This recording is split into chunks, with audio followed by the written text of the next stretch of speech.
Hi, this is Sue Jackson of the Book by Book blog, and I'm here with another Friday Reads.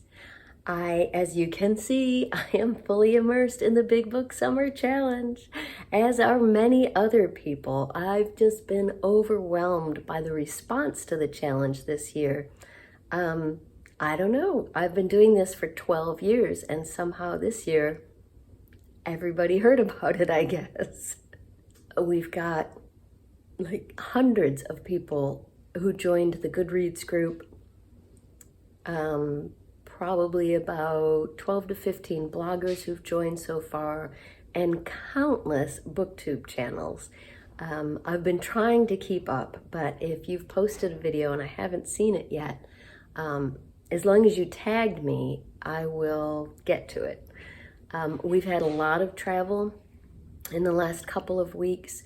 We drove north to Connecticut for my nephew's graduation, high school graduation, which was wonderful.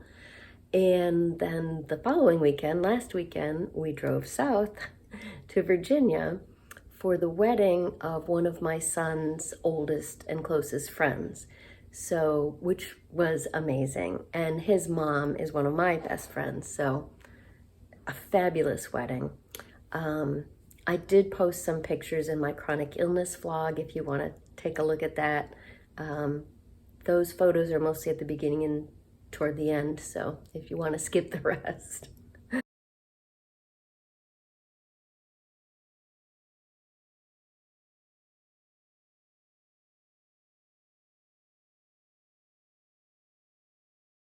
And in between, I'm actually already worn out from recording, even though this is only my second video today, because I have been recording an audiobook of my book. The book came out in 2020. I've had people asking for an audio version, and I finally, this year, I'm feeling well enough to tackle that. So I've been recording 2 to 4 chapters at a time. I have a fancy recording studio that I made in my son's closet by hanging some blankets. And yeah, so I've been doing that, but I have to do that immediately after breakfast because it's been in the 90s here and our upstairs gets really hot during the day, even when we turn the AC up. So yeah, so I've been like running up there after breakfast to record chapters and today running back downstairs to record my Friday Reads.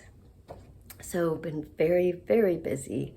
But I am enjoying Big Book Summer.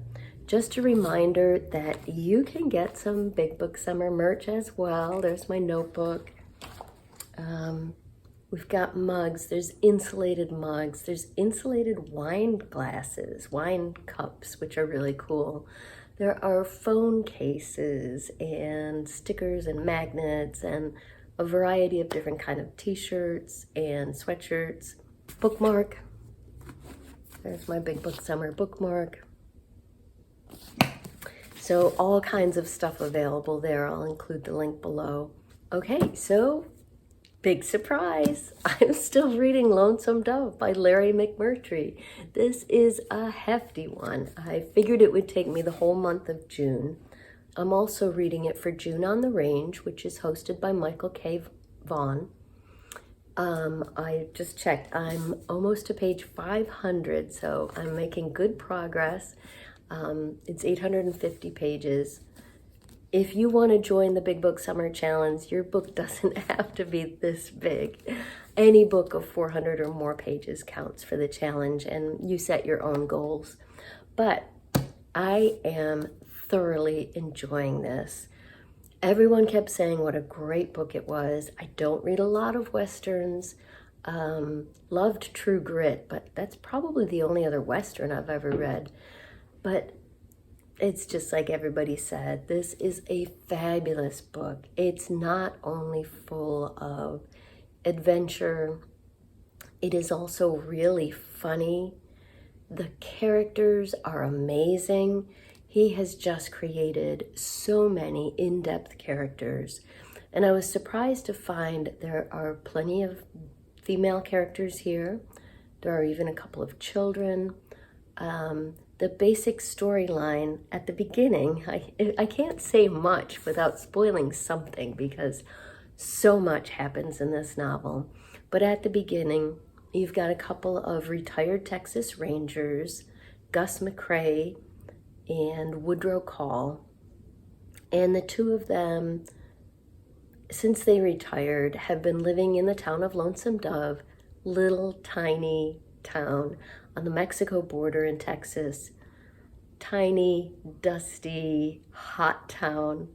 And they've just been retired, basically. They run a livery business, but it's pretty small. They've got a couple of guys that work with them regularly. And otherwise, they're just taking it easy. And then another ex-Texas Ranger friend of theirs, Jake, comes riding into their ranch, not really a ranch, their business, and says that, and starts telling them how amazing it is up in Montana and that it's a great place to take cattle.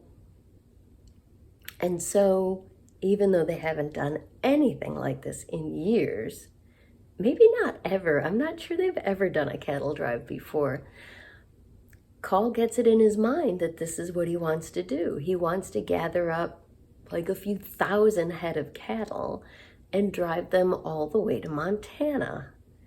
Now this takes place in about 1870s. I think it's about 1876 right now. So yeah, it's still a lot of Indians in that area, which becomes a problem for them as they head north.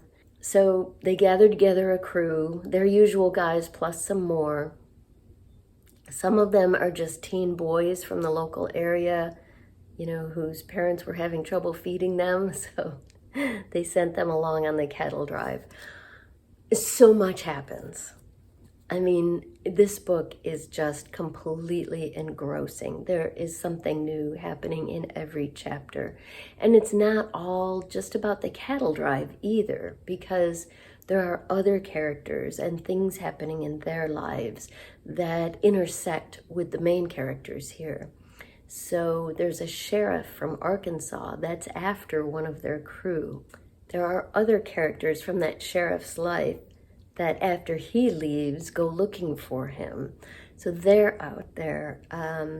There's so much happening and so many great characters. And best of all, it's got a fabulous sense of humor. There are lots of funny parts. Now, there are also some violent, gruesome parts. I just read one of those 2 nights ago. I was yelling at the book.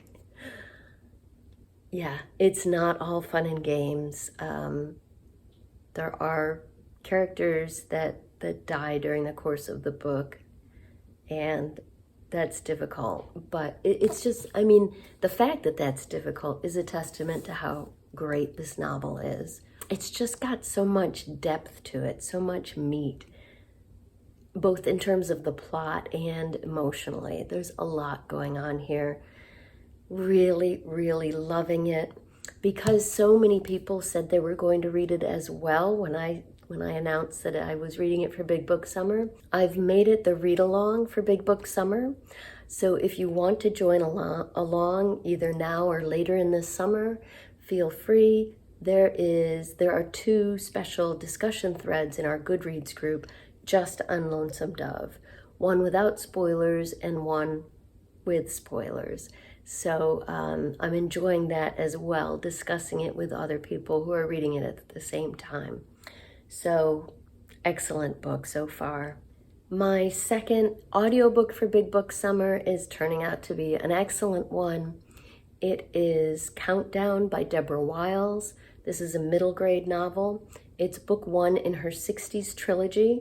So I kind of did this out of order. Back in 2015, I read book 2 in this trilogy called Revolution. And Revolution was set in 1964 in Mississippi during the Freedom Summer. This first book, Countdown, is set in 1962 in Maryland, just outside of Washington, D.C., during the Cuban Missile Crisis. So in both cases, these books are spectacular. First, Deborah Wiles is an amazing author. Her books are just so great. There's so much to them. And these she specializes in historical fiction, and she does so well with it. What the 60s trilogy does is it incorporates all kinds of media from the time into either the print book or the audio. So Revolution I read in print, and some, in between the narrative, there were sections that were almost like a scrapbook with newspaper clippings and ads from the time and things like that. On audio, it's just as good. There are real recordings from President Kennedy addressing the nation, Walter Cronkite doing his newscast, radio broadcasts, ads from the time, and it adds so much to the story itself, which is also interesting. So here in Countdown, we have 11-year-old Franny. Franny's the middle child. She's got a younger brother and a sister who's 18 and is in her first year of college, but living at home. Her older sister, Jocelyn, is starting to get involved with some work that I can see will carry over into Book 2, Revolution. So yeah, reading them out of order like this, I didn't know, of course, but there are some, each is an individual story and can be read on its own, but there are some connecting threads between the two that I'm starting to see already. So Franny is in 5th grade. She and her best friend are kind of on the outs. Besides her younger brother and her sister and her parents, her dad works for the Air Force at Andrews Air Force Base. So right involved with everything going on in the world. She's also got an uncle who lives with them who's clearly got PTSD from World War II. And so you see that aspect as well. This is another novel, historical fiction, with just so much meat to it. The story of Franny is interesting in itself, and then the historical backdrop, which is completely integrated into the narrative, is just fascinating. So really enjoying Countdown by Deborah Wiles. Definitely also recommend the next book in the series, Revolution. And I'm going to have to read Book 3 when I finish with this. That's what I'm reading this week and for Big Book Summer. Please let me know in the comments down below what you're reading this weekend.